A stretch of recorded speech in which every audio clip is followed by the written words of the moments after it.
সবচেয়ে মূল্যবান সম্পদ হচ্ছে সম্মান, ইজ্জত। তারপরে সবচেয়ে সম্মানের জায়গা হচ্ছে পরিবার। যে মানুষ তার পরিবারকে ভালোবাসতে পারে না, সে পৃথিবীর কোথাও শান্তিতে থাকতে পারবে না। কারণ জায়গা এবং সম্মান দুইটাই পরিবারকে, পরিজনকে করতে হয়।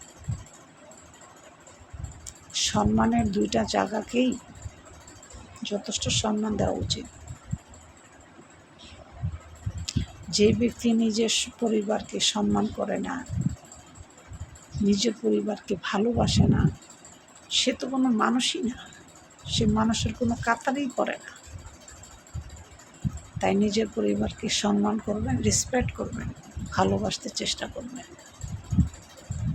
দেখবেন সারাদিন বাহিরে থাকলেও বাসায় এসে পরিবারের একটু মুখ দেখলে, মুখে হাসি দেখলে মনটা একদম শীতল হয়ে যায়।